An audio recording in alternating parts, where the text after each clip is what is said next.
A 9-year-old girl sits in a wheelchair, oxygen tube in her nose, watching her father beg. "Please," he whispers to the pharmacist, his voice cracking. "She'll die without it." The pharmacist, Carol, won't look at him. She stares at her computer screen like answers might be hiding there. "I'm sorry, Mr. Harper. Your insurance denied it again. There's nothing I can do." The father's hands shake as he crumples the prescription paper. His daughter, Lily, reaches up with fingers thin as bird bones. "It's okay, Daddy. We tried." Her voice carries the weight of a child whose learned hope is something other people get to have, but it's not okay. 60 seconds later, the pharmacy doors swing open. A woman in a designer suit walks in, heels clicking with confidence. Behind her, a teenage boy in expensive sneakers scrolls through his phone, bored, healthy. "We're here for Trevor's prescription," the woman announces. The same pharmacist who just said, "There's nothing I can do," suddenly transforms. Her face lights up. "Of course, Mrs. Blackwell. Let me get that right away." She disappears into the back, returns in under a minute with a white bag. "Here's your Immunoplex, Trevor." The same drug, the exact medication Lily was denied. The boy takes it without looking up. No insurance, no questions, just money and a last name that opens every door. If you believe a dying child deserves the same treatment as a billionaire's healthy son, hit subscribe right now. Only people who think wealth should determine who lives and who dies won't subscribe. Comment, "Everyone deserves health care," if you're not siding with the pharmacy that denied Lily but served the rich kid in 60 seconds. The father, Jimmy Harper, stands frozen. His daughter whispers, "Daddy, why does he get it and I don't?" Jimmy looks down at Lily, at her pale face and thin arms and the oxygen tube keeping her breathing. He has no answer. But what he does next will expose a billion-dollar industry built on calculated child mortality. Outside, the Blackwells climb into a black Mercedes. The boy tosses the pharmacy bag carelessly into the back seat. To him, $18,000 is nothing. To Lily, it's life or death. Something inside Jimmy breaks. He runs across the parking lot. "Hey!" The driver turns. Victoria Blackwell, 56, perfectly styled blonde hair, tailored suit. "Can I help you?" Her tone says she doesn't want to help anyone. Jimmy tries to stay calm. "Your son just got Immunoplex. My daughter needs the same medication. Insurance won't cover it. Is there a program that could help?" Victoria cuts him off with a manicured hand gesture. "I'm sorry about your daughter, but I can't help every person with a sob story who approaches me." Sob story. Lily's life reduced to a sob story. Jimmy's face flushes. "It's not a sob story. She's dying. The medication your company makes could save her." $900,000 over 12 months. "Yes, I'm aware." Victoria interrupts, checking her watch. "It's expensive because it's cutting-edge medicine. We can't just give it away." Jimmy's hands clench. "You're charging $18,000 for something that costs $42 to make." Victoria's expression hardens. "Perhaps if you'd made better life choices, pursued education, developed marketable skills, you'd have insurance that covers it. I built my company through intelligence and hard work. Success requires smart decisions." The lie is blatant. Victoria Blackwell inherited a pharmaceutical company and $50 million from her father. Before Jimmy can respond, a security guard appears. "Sir, you need to leave. You're harassing this family." Jimmy looks at Lily crying in her wheelchair. He turns and pushes her toward their car, a 2003 Honda Civic with a check engine light he can't afford to fix. That night, Jimmy opens his laptop, types Immunoplex denied into Facebook, finds a group, Parents fighting for Immunoplex access. 147 members. Every post is the same. Denied. Dead. Unless you're rich. He finds a post from Maria Santos, a nurse whose son died after being denied the drug. She's still helping other parents. Jimmy messages her. They talk until 2 a.m. Maria sends him internal MedCorp emails obtained through a lawsuit. Executives discussing pricing. We can charge whatever the market will bear. Patient access is not our concern. Shareholder value is. There are spreadsheets calculating patient mortality. 230 children die annually at current pricing. Acceptable loss to maintain revenue. Jimmy stares at his screen. They've calculated how many kids will die and decided it's worth it. You have to fight, Maria tells him, not just for Lily, for all of them. The next morning, Jimmy records a video. My name is Jimmy Harper, single dad. I work 50 hours a week at a warehouse. I do everything right. It's not enough. He explains Lily's condition, shows the denial letter. Yesterday, I watched a billionaire's son get the same drug in 60 seconds. Victoria Blackwell owns MedCorp, the company that makes Immunoplex. It costs them $42 to make. They charge $18,000. In Canada, it's $340. Only in America do children die because their parents can't afford medicine that costs pennies to produce. His voice cracks. Why does a billionaire's son get medication he doesn't need while my daughter dies? He posts it. Goes to work. By lunch, 8,000 views. By evening, 1.2 million. A woman starts a GoFundMe. 60,000 in donations. Enough for 3 doses. The next day, a letter arrives. Cease and desist. Victoria Blackwell's attorneys threaten a lawsuit. $500,000 in damages. Jimmy has $14 in his account. They want him silent. He posts the letter online. Victoria Blackwell is trying to silence me because the truth hurts her profits. The response is explosive. News coverage, protests, MedCorps, stock drops. Then Jimmy is fired. Corporate pressure from MedCorp. He's unemployed, uninsured, daughter dying. A journalist named Sarah Kim contacts him. She's been investigating MedCorp for 2 years. Shows him documents proving Victoria Blackwell personally approved pricing strategies that kill children to maximize profit. Spent $4 million lobbying Congress to prevent drug price caps. There's a legislative hearing in 10 days, Sarah says. Testify. Both you and Blackwell will be there. I'll publish the emails the same day. The hearing room is packed, cameras everywhere, parents from 3 states, and Victoria Blackwell, flanked by attorneys, looking at Jimmy with contempt. Jimmy testifies first, shows the emails, explains the markup. 230 children die yearly because MedCorp decided it's acceptable to maintain revenue. My daughter is one of those acceptable deaths. Victoria responds, defensive. We have to recoup research costs. We can't give medicine away. Jimmy cuts in. You made $4 billion in profit. Your compensation was $62 million. You own properties worth over $200 million. You're not struggling. Victoria snaps.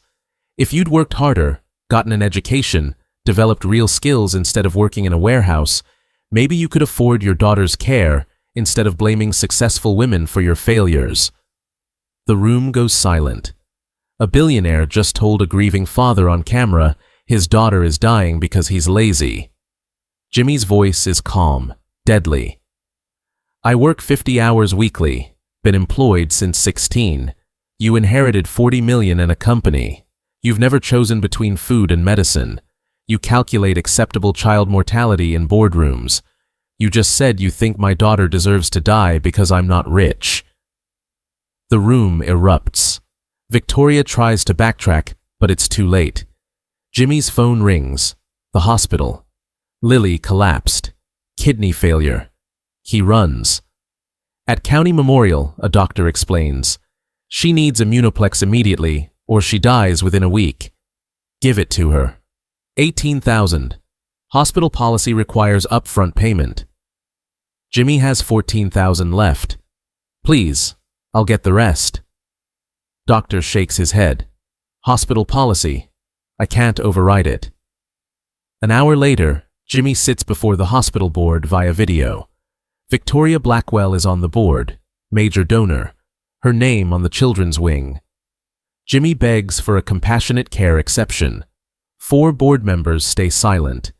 Then Victoria speaks, cold and clinical. We can't set a precedent providing expensive medications without payment. I vote no. 3 abstain. 1 votes yes. Victoria's no wins. Screen goes dark. Jimmy sits alone. His daughter dying, and the woman who could save her just voted to let her die. Sarah Kim bursts in. I live stream the vote. 650,000 people just watched Victoria Blackwell let Lily die. Donations are exploding. 4,000 arrives in 8 minutes. An anonymous donor pays the full 18,000. The medication is administered. Lily stabilizes, wakes hours later, alive. Outside, the world ignites. The video goes viral. 23 million views. Every network runs it. Billionaire votes to let child die. Sarah's article publishes the internal emails. Evidence of calculated mortality. MedCorp stock crashes 23%. Protests erupt. 3 board members resign. Congress launches investigations. Within a month, emergency legislation passes. Immunoplex capped at 400 per dose. Insurance required to cover autoimmune treatments. Lily's law. Lily receives full treatment. 52 doses. Oxygen tube off. Wheelchair donated. By dose 40, strong again. After 52, remission. The Facebook group families now have access. 12 children enter remission in 6 months.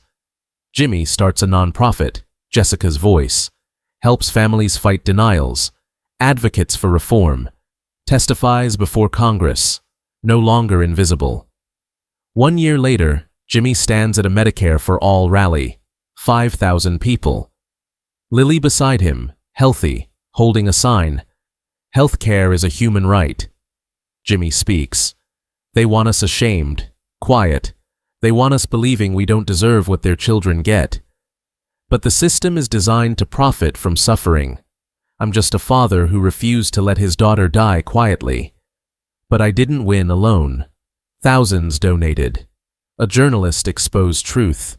We all said no, won't accept healthcare as luxury, won't accept children dying for stock prices. A young woman approaches, holding a toddler. Mr. Harper, I'm Rachel. My son Nathan had the same disease. Because of Lily's law, insurance covered it. He's in remission. You saved his life. Jimmy kneels to Nathan. Cool Batman shirt. Nathan grins. He saves people. Yeah, he does. That night, Jimmy tucks Lily into bed. She's reading about dogs.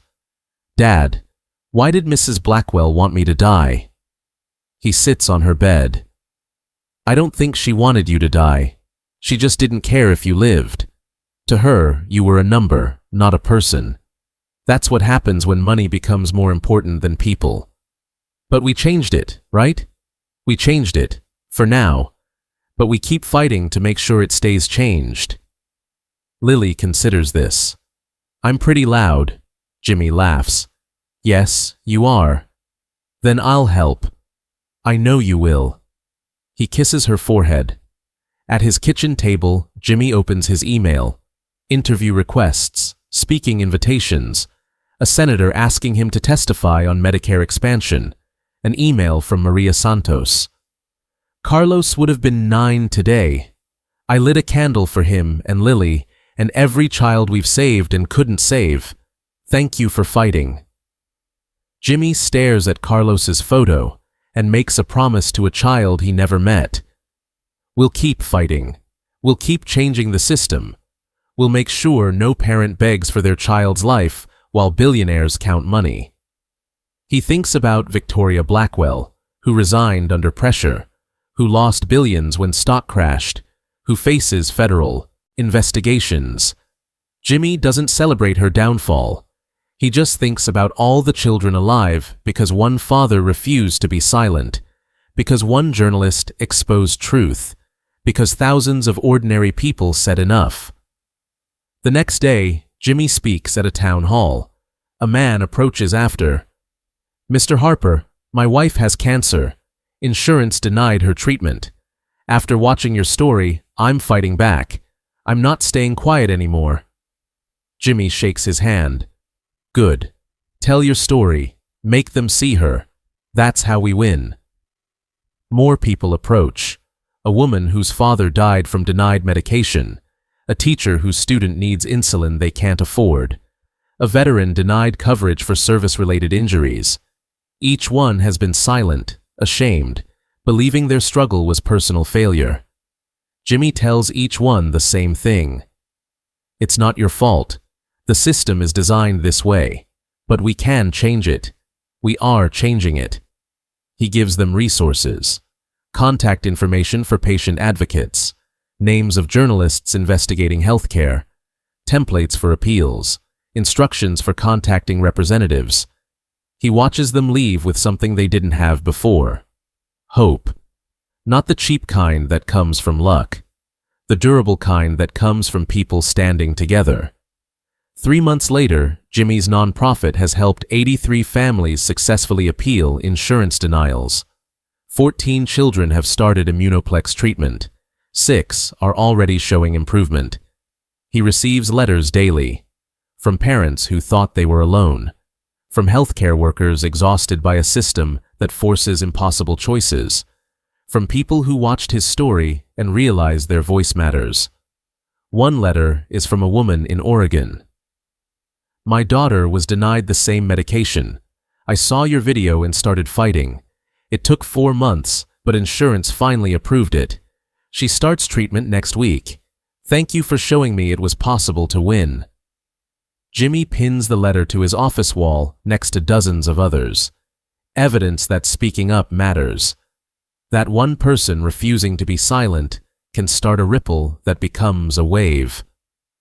His phone rings. A reporter from 60 Minutes wants to do a feature. A senator wants him to testify about Medicare for all. A pharmaceutical company whistleblower wants to meet, has documents about other drugs being priced beyond reach. Jimmy takes the calls, schedules the meetings. The work never stops because the fight never stops. But he's not tired anymore, not hopeless. Because every time he wants to quit, he looks at Lily. Healthy. Alive. Drawing pictures of the animals she'll help someday when she becomes a veterinarian. Every time the system pushes back, he thinks about the families in that Facebook group, about Maria Santos lighting candles for a son who didn't have to die, about Rachel's son Nathan in his Batman shirt, about all the children who will live because people refuse to accept that healthcare is a commodity instead of a right. 6 months after Lily's law passes, Jimmy is invited to the White House. The president wants to meet him, wants to discuss expanding the legislation to cover other medications priced beyond reach. Jimmy brings Lily. She wears her best dress, the one they bought for school pictures. Holds his hand as they walk through security. In the Oval Office, the president shakes Jimmy's hand. "Mr. Harper, what you did took extraordinary courage. You changed the national conversation about healthcare." Jimmy shakes his head. "I didn't do it alone, sir. Thousands of people did it. I just refused to be quiet when my daughter was dying. Anyone would do the same." The president smiles. "You'd be surprised how many people stay silent. That's what makes what you did remarkable. You spoke when speaking had a cost." They talk for 30 minutes about policy, about the pharmaceutical industry, about the next steps. As they're leaving, the president kneels down to Lily's level. "How are you feeling?" Lily grins. "Really good. I'm going to be a veterinarian." "I believe you will be. And you'll be a great one." In the car driving home, Lily asks, "Dad, are we famous now?" Jimmy considers this. "I don't know if we're famous, but people know our story, and that matters because it helps other people tell their stories." Like Nathan's mom. Exactly like Nathan's mom. Lily is quiet for a moment. Then, "I'm glad I got sick." Jimmy's hands tighten on the steering wheel. "What?" "I mean, I'm glad I got better, but if I didn't get sick, all those other kids wouldn't have gotten medicine. So maybe it was supposed to happen." Jimmy pulls over, stops the car, looks at his daughter. "Lily, you didn't get sick so other kids could get medicine. That's not how it works. You got sick because sometimes bodies malfunction. But what happened after, how we fought back, how people helped, that was a choice. We chose to fight. Other people chose to help. That's what made the difference." Lily nods slowly. "So we chose to make something good from something bad." "Yes, exactly that." "Then I'm glad we chose that." Jimmy hugs her. This child who almost died, who sat in a wheelchair watching a billionaire's son get the medicine she was denied, who now understands more about injustice and systemic inequality than most adults, who still believes people are fundamentally good, who still has hope. 1 year after the hearing, Victoria Blackwell resigns as CEO of MedCorp. The board votes her out under pressure from shareholders who watched stock value crater. Federal investigations reveal she personally profited from pricing strategies that killed patients. She faces multiple lawsuits. Her legacy, once carefully curated as a successful female CEO and philanthropist, is now permanently tied to child mortality for profit. Jimmy feels no satisfaction in her downfall, just a quiet sense that accountability matters. The new MedCorp CEO contacts Jimmy, wants to meet, wants his input on a new patient access program. Jimmy is skeptical, but agrees. They meet at a coffee shop, neutral ground. The CEO, a woman named Dr. Patricia Moore, is younger than Victoria, a physician before moving into pharmaceutical management. She looks tired. "Mr. Harper, I want to apologize on behalf of MedCorp. What happened to your daughter, to all those families, was inexcusable. I've been brought in to change the culture." Jimmy studies her. "Why should I believe you?" Patricia slides a folder across the table. "Because I'm not asking you to believe me. I'm asking you to hold me accountable. This is our new pricing structure. Immunoplex capped at cost plus 15%. A real patient assistance program with income limits that actually help people. Transparent pricing on our website. Independent oversight." Jimmy reads through it. It's more than he expected. "Why now? Why after everything?" Patricia meets his eyes. "Because what Victoria did was morally bankrupt. Because I have a daughter too, and I can't sleep knowing we're making medication decisions based on profit instead of patients. And honestly, because you proved we can't hide anymore. The public is watching. Shareholders are watching. We either change or we deserve to fail." Jimmy closes the folder. "I'll be watching too, and if this is just PR, if you backslide, I'll be the first person telling everyone." Patricia extends her hand. "I wouldn't expect anything less." They shake. It's not trust, not yet, but it's a start. 2 years after that day in the pharmacy, Jimmy receives a package. Inside is a medical journal. There's a study about juvenile dermatomyositis treatment outcomes. One section is titled The Lily's Law Effect.